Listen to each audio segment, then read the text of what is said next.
Bonjour à chacun et bonjour à chacune. Que le Seigneur vous bénisse et vous accorde de prendre conscience combien vous êtes précieux à ses yeux.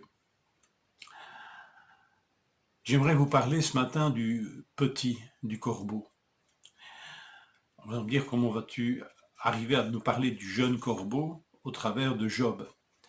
Je lis avec vous Job 42, verset 5. Mon oreille avait entendu parler de toi, mais maintenant mon œil t'a vu.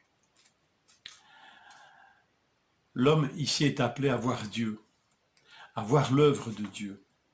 Et c'est vrai que dans le contexte Job 42, 1 à 6, est la réponse de Job à un discours de Dieu.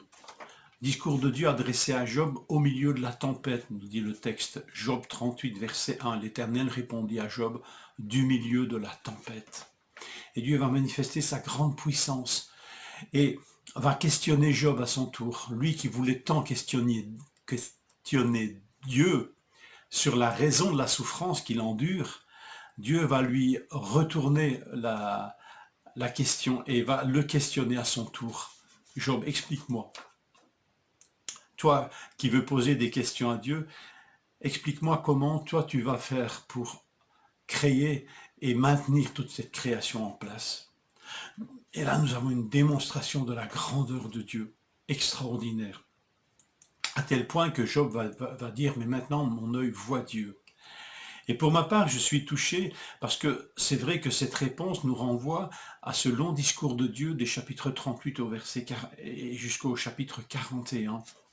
Et dans cette réponse que Dieu accorde, dans cette révélation que Dieu accorde à Job sur sa grande puissance, il y a ce verset qui moi me touche et qui me donne de voir une facette de Dieu étonnante. Notamment, Dieu dit ceci, donc chapitre 38, verset 41. Qui prépare au corbeau sa pâture, quand ses petits crient vers Dieu, errants et sans nourriture. Oui, vous avez bien lu, quand ces petits, les petits du corbeau, crient vers Dieu, errants et sans nourriture, Dieu pourvoit à cette nourriture par les parents du corbeau. Quel Dieu immense, qui commande les constellations, qui démontre cette grandeur dans l'univers entier et qui se préoccupe du petit du corbeau. J'y vois en tous les cas une démonstration de la grandeur de Dieu, qui s'occupe des galaxies, certes, mais aussi qui s'occupe d'un être aussi fragile que le petit d'un corbeau. Dieu se manifeste à Job au travers de cette tempête, mais lui montre aussi cette préoccupation qu'il a, que Dieu a de Job. Dans cette grandeur bienveillante, ou face à cette grandeur bienveillante, Job voit Dieu et se remet à sa place. Et ayant élevé Dieu, Dieu le relève. Quel Dieu extraordinaire, n'est-ce pas?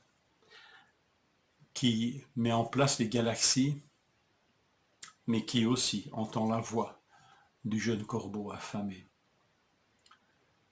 Que le Seigneur nous encourage, parce que nous valons beaucoup plus que des petits corbeaux. Bonne journée.